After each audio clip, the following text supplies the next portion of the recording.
कुछ लोग क्या करते हैं, अपने व्यापार को आगे बढ़ाने के लिए या किसी और कारण से कर्ज लेते हैं और वो कर्ज अपनी शक्ति के बाहर लेते हैं कि ये उसका इंटरेस्ट भी वो उनसे चुका पाएंगे या नहीं चुका पाएंगे। इन सब चीज़ों का वो ध्यान नहीं रखते, मात्र लोभ कषाय के वशीभूत होकर के वो कर्ज बढ़ाते जाते हैं और आगे बढ़ने का प्रयास करते हैं कि वो कर्ज इतना ज़्यादा हो जाता है कि उसकी सीमा अपने शक्ति के बाहर हो जाती है, जिसको आप कभी पूरा नहीं कर पाते और फिर दुख उठाते हैं। ये हमेशा कर्ज भी लेवें तो अपनी शक्ति के अनुसार ही लेना चाहिए और यदि हो सके तो स्वाभिमान के साथ अपने पास जितनी पूंजी है उसके अनुसार ही कार्य करना चाहिए, उसी के अनुसार ही व्यापार करना चाहिए। स्वाभिमान के साथ स्वाश्रित पने के साथ ही अपने को व्यापार करना चाहिए। यदि आगे निकलते हैं तो कई बार जीवन में परेशानियां खड़ी हो जाती है।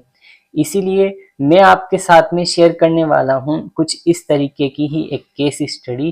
तो आप उसमें देखेंगे किस तरीके से मेरे ये क्लाइंट जो कि एक व्यापारी है, इनका जीवन में बहुत बड़ा चेंज आ गया। इन्होंने व्यापार बढ़ाने के लिए इतना कर्ज ले लिया कि इसको चुकाना इनके लिए इम्पॉसिबल हो गया था, लेकिन वास्तु करने के बाद इनका ऐसा अच्छा काम चला कि वो कर्ज धीरे धीरे चुक गया और अब थोड़ा सा और बचा है जो कि जल्दी से जल्दी चुक जाएगा। तो देखते हैं क्या हुआ था मेरी इस केस स्टडी में।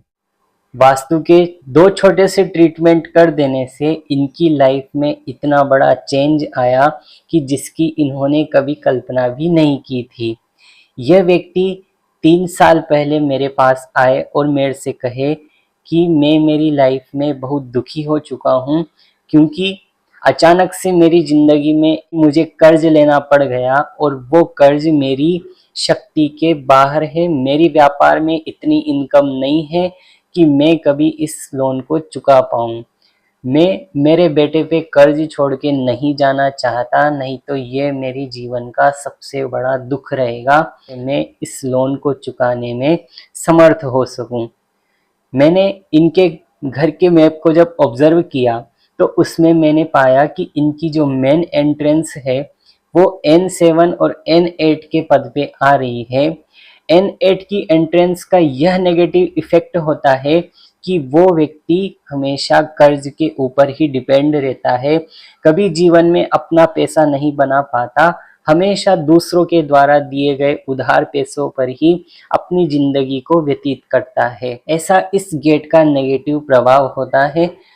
कुछ लोग इस एंट्रेंस को पॉजिटिव मानते हैं कि यहाँ से बैंक बैलेंस भरा हुआ रहता है, इस गेट का ऐसा पॉजिटिव मानना है, जबकि यह एक बहुत बड़ा मिथ है, बहुत गलत सोच है। क्योंकि यहाँ से जो पैसा आता है वो हमेशा कर्ज का पैसा आता है, खुद का कमाया हुआ पैसा नहीं आता है। इसीलिए इस एंट्रेंस को हमेशा नेगेटिव एंट्रेंस ही मान करके चलना चाहिए। मैंने इनके यहाँ पे मेटल की स्ट्रिप लगवा के बिना तोड़ फोड़ के इस गेट को ट्रीट करवाया और साथ में इनकी एक टॉयलेट वेस्ट डायरेक्शन में बनी हुई थी, जिसको भी मैंने बिना तोड़ फोड़ के उसको भी मेटल की स्ट्रिप लगवा के ट्रीट कराया था और नॉर्थ जोन को एक्टिवेट कराया। और भी इनके वास्तु के बहुत अच्छे अच्छे उपाय ऊर्जा बढ़ाने के लिए इनको बताए गए थे। 3 साल के बाद इनका आज मेरे पास मैसेज आया कि जो कर्ज मेरे ऊपर चढ़ा हुआ था उसका 75% अब लोन मैंने चुका दिया है। अब बचा हुआ 25% लोन भी जल्दी से जल्दी फ्री कर दूंगा, क्योंकि मैंने मेरा व्यापार चेंज करके ऐसा व्यापार मुझे मिल गया है जिससे मेरी इनकम अच्छी हो गई है और अब मैं दिन भर दिन ग्रो करता जा रहा हूँ। इस लोन को जल्दी से जल्दी फ्री कर दूंगा और अपने बच्चों को एक खुशहाल जिंदगी के साथ में एक अच्छा व्यापार दे करके जाऊंगा और कभी भी जीवन में लोन नहीं उठाऊंगा। और अपने बच्चों को भी हमेशा यही शिक्षा दूंगा कि अपनी शक्ति के अनुसार ही अपने को व्यापार करना चाहिए। कभी भी अपनी शक्ति के बाहर जाकर के व्यापार करना कोई समझदारी नहीं होती है। और कभी जीवन में लोन नहीं उठाऊंगा।